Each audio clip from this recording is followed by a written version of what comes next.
So what's up? Magandang hapon sa inyong lahat mga kamanok. Again, this is Linyada ng Mamay. So pasensya na po kayo, hindi tayo nakapag-upload ng halos 2 araw. Okay? So may pinuntahan tayo at hindi tayo nakapag-upload. Medyo matagal-tagal i-edit eh. Okay, so ngayon mga kamanok, gagawa ulit tayo ng video para sagutin yung inyong mga katanungan na itinanong nung mga nakaraang araw. So iisa-isahin natin itong mga kamamay, mga kamanok. And isa lang palaging hinihiling ko if ever na nakakatulong po sa inyo yung mga advice, yung mga video, yung mga tips ko pagdating sa pagmamanok. Huwag niyo po sanang kalimutan na mag-subscribe, mag-like, at mag-comment na rin po sa ibaba ng ating video na ito. Kahit ano po, basta po usaping pagmamanok, willing po akong sagutin kayo. Okay? So kung nagawa niyo na po yan, simulan na po kaagad natin ang ating topic. So ang una po nating katanungan ay galing kay Maylin Ortigesa. Ayan, so sabi niya, good day po idol. Tanong lang po, may sipon po ang aking manok at halak po. Pwede po bang gamitin ang bawang? Idol, pa-shoutout po. Ortigesa family, taga-Samar po ako idol. Okay? So mga kamanok, kung may sipon po ang inyong mga alaga, hindi po literal na bawang ang po pwedeng ibigay para magamot po ito. So, ang kailangan po natin dito is antibiotic kasi may halak din po yung inyong mga alaga eh. Hindi po ito kakayanin ng simpleng bawang lang. Ang simpleng bawang lang, pwede po ito pang prevention. Okay? Kung maayos po yung yung manok, then halimbawa umuulan or medyo malamig ang panahon, pwede po itong ibigay, isubo para kahit papano tumaas po yung proteksyon ng kanyang katawan mula sa sa maaaring dumapong sipon, sakit, okay, dahil malamig ang panahon, magbibigay po ito ng init sa katawan para po hindi po agad sila dapuan ng sakit. Pero yung sasabihin mong igagamot mo sa halak, sa sipon, hindi po ito magkakaige. So I advise na gumamit ka ng mga antibiotic dyan. Okay, po pwedeng Amtil, okay, po pwede ring injectable antibiotic kagaya ng Spectromax. Ito po, kagaya po nito, pwede po itong ang inyong gamitin ibigay. Mas makakatulong po ito kumpara sa bawang lang. So ulitin ko, ang bawang po ay po pwede ang pang prevention lang. Pero kung pang treatment, hindi ko po yan ini-advise. Kasi possible, mas tumagal ang gamutan o mas magtagal ang sakit sa inyong mga alaga. At pag nagtagal po ang sakit, so possible magka-problema siya sa mga vital organs, especially sa kanyang baga. Okay? Para sa ganun, lalo pa siyang mamayat or magtagal ang paggaling, mas maganda kung talagang antibiotic na po kaagad ang inyong ibibigay gaya ng nasabi ko. Okay? So maliwanag tayo dyan ha. So next question po tayo mga kamanok. Okay, ito galing kay Owen Daniel. So ang tanong niya, Idol, ano po ba ang magandang injectable vitamins para sa ating mga alaga na ipapasyal? So, kung tinatanong mo sa akin kung ano yung magandang injectable, ako para sa akin po, so I recommend you to use Vitamax. Okay, si Vitamax po kasi, kompleto ricados. Okay, yung kasing mga bitamina na wala dun sa iba, lalo na yung amino acid, si Vitamax po ang mayaman dito. Si amino acid po kasi mga kamanok, yan po yung nakakatulong sa katawan ng ating mga alaga para po mag-build ng mas maraming muscle. Okay? Siya po yung makakatulong si amino acid. Yan po ay po pwedeng present sa pagkain, sa vitamina, sa injectable supplements. Kaya po napakaganda ni Vitamax. So si Vitamax may B-complex, may amino acid na tumutulong talaga sa magandang development ng pangangatawan, ng mapulang mukha, makintab na balahibo para sa inyong mga alaga. Kung kayo ay maghahanap, okay, magta-try ng mga injectable supplements, I used to recommend, okay, si Vitamax. Okay, yan po ay tatak excellence. Maayos po talaga iyan. Okay? So maliwanag tayo dyan kamamaya. Vitamax po ang aking i-advise. So next question po tayo mga kamanok. Ito naman galing kay Ronald Resmata. Ayan, mega shoutout sa iyo Ronald. Ito yung katanungan mo. Boss, tanong ko lang po, bakit yung manok ko laging nakaupo? Ano po kayang problema ng manok ko? Thank you po sa pag-reply. Okay, so kung napapansin niyo po yung manok po ninyo madalas nakaupo, so i-check niyo po yung paa. Baka po kasi may bumblefoot, baka po namamaga yung talampakan. So sa halip na siya ay makikita niyong lagi nakatindig, baka stressful po yung kanyang paa, kaya po siya umuupo para sa ganon, ma-relax po ito. Pwede po yan possible reason po. Pwede i-check mo baka namamaga yung talampakan. So, pwede mo ring i-check baka mamaya may sipon. Okay? So, mas komportable yung manok na nakaupo at natutulog pagka siya ay may sipon. So, yan lang po yung dalawang po pwedeng possible reason kung bakit madalas nakaupo yung alaga mo. And also, kung halimbawa naman, inahin naman siya. Kung halimbawa naman, inahin, possible, baka mamaya, okay, nababasagan ng itlog. I-check mo. Baka mamaya kapain mo yung kanyang hulihang bahagi, baka mamaya merong tumatagas na liquid na maputi, so baka nababasagan ng itlog, possible din po yan. Okay? So maliwanag tayo dyan ha. So next question po tayo, kamanok.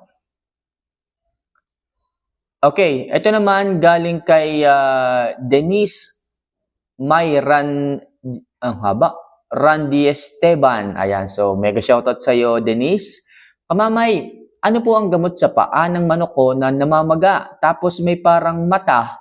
Bago lang po siya kasi, okay, na parang may mata, bago lang po kasi ako sa programa nyo, sana po masagot. Okay, so pagdating po sa paa na namamaga at may parang mata, ito po ang akin palaging inire-recommend sa inyo, si Spectromax L.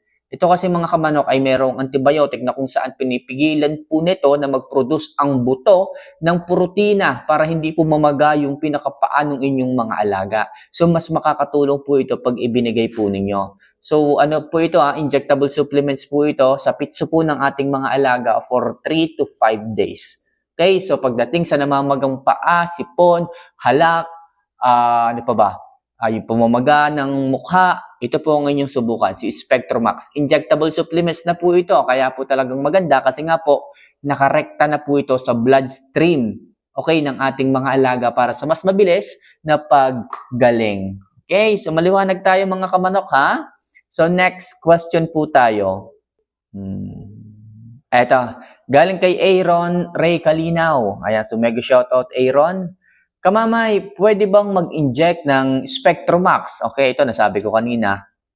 Pag may laman pa ang butse ng manok o dapat bang walang laman bago mag-inject? Salamat po sa sagot, kamamay. Actually, pag antibiotic po ang ating ibibigay, mas prepared ko at mas maganda, maganda kung wala munang laman ang tiyan.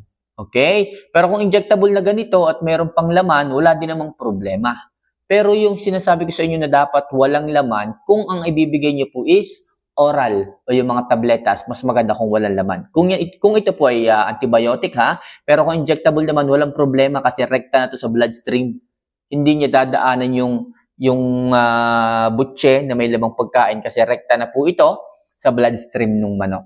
Okay, ulitin ko. Kung walang laman ang tiyan, mas maganda kung oral ang inyo ibibigay, yung mga tabletas. Pero kung may laman, mas maganda yung injectable supplements para po nakarekta na kaagad sa bloodstream, mas mabilis po ang pagbaba ng infection at mas mabilis po siyang gagaling. Okay? So maliwanag po tayo dito, Aaron? Sana nakuha mo. So next question po tayo. Ito naman galing kay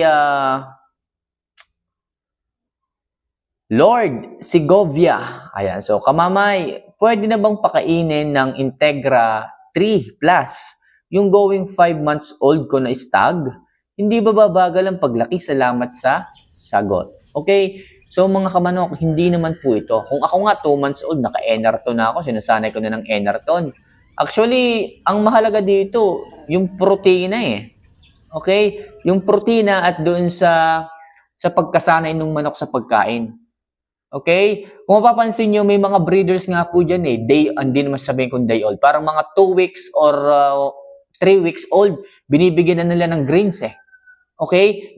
Wet feeding, pero nakahalo na po yung mga grains. Although makakakain sila ng malambot na feeds, na pellet, pero kahalo na po yung yung grains. Kaya mabilis natututo. Yung katawan mabilis na nadidevelop, hindi po sila lambutin. At ganoon din po ako dito. As early as 2 months old, mga kamanok, naka-Enerton na po sila. Sa unang buwan, yes, tama, baby crumble sila, yung baby stag, chick booster, mga ganon. Basta crumble. Okay? So ngayon, sa unang 2 linggo hanggang 3 linggo, dry feeding. Tapos pagdating po nila ng 2 months old, Okay, mahigit 1 month old, sinasanay ko nila sa wet feeding. Then, bago sila dumating ng 2 months old mga kamanok, may halo na po itong Enerton. Nakahalo po ito sa crumble, at saka yung Enerton, wet feeding sila. Ngayon, pag sanay na po sila sa wet feeding ng Enerton na may konting halo na rin ng crumble, doon ko na sila ini-introduce paunti-unti ng dry feeding. Konting basa, alangan lang ang basa para kainin pa rin nila hanggang sa maging dry feeding na ulit sila ng Enerton. Pero maganda rito mga kamanok, dapat may halo siyang fermented Jackie oats. Dapat bago sila ma-familiarize sa wet feeding ng Enerton, dapat meron ng Jackie oats para sa ganun maganda po ang absorption ng manok. Okay, kung tinatanong mo yung bang Integra 3, okay, Integra 3 plus is pwede na po sa 5 months old. Masyado na pong magulang ang 5 months old para introduce ng ganyan. Para sa akin, pwede na po yan. Gaya nga na sabi ko, gaya nga na sa akin, 2 months old, naka-Enerton na sila. Okay? So, last question muna tayo mga kamanok, ha? Ito po, galing naman kay Rafi Yonezero. Ayan, so, anong vitamins ang maganda sa naglulugon? Okay? Anong bitamina ang maganda sa naglulugon? Actually, dapat wala nga kayo ibigay na bitamina dyan pag naglulugon. Kasi hindi naman magagamit ng katawan yung bitamina pag naglulugon eh. Kung maaari nga, crack corn lang ay bigay nyo dyan para mabilis po manlaglag yung balahibo. Then kapag sumusuloy na po yung mga balahibo niya, halimbawa, nag-start na po silang tumubo ulit, doon ka magbigay ng vitamins, doon ka magbigay ng masarap na pagkain.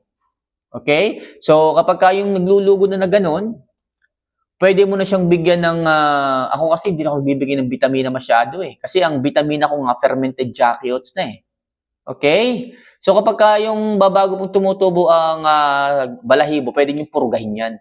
Purgahin nyo, tapos sabay bigay kayo ng injectable supplements, gaya ng Vitamax, mas makakatulong yan para mas mag-build ang pangangatawan, mas gumanda po ang tubo ng balahibo. Pero sa akin mga kamanok, maintenance, lumugon, after ng lugon, wala akong binabago dyan, wala akong vitamina dyan. Basta purga lang ako, then bigay ako ng fermented Jackie oats halo sa pagkain, goods na goods, kahit lugon mga bulto. Kaya wala akong problema sa kanila. So mga kamanok, sana kahit paano makatulong po yung mga simpleng advice na ito pagdating sa pagmamanok, and hopefully may apply nyo rin po ito. Mga kamanok muli, lagi ko sinasabi sa inyo, if ever na may mga katanungan, huwag kayong mahihiya na maglagay sa comment section. Kayo po ang dahilan kung bakit po tayo gumawa ng channel. Kayo po ang dahilan kung bakit natin ginagawang mag-share ng idea na kahit dapat ay pansarili ko lang. Siyempre, dahil mahal ko rin kayo, dahil sa gusto ko rin, lahat tayo sabay-sabay na natututo, kaya ini-establish ko po na mag-share sa inyo ng mga videong kagaya nito. So mga kamamaya, see you for our next vlog. Mahal ko po kayo. And huwag niyong kalimutan na magtanong sa ibaba. Napakalaking bagay po niyan. Okay, so paalam!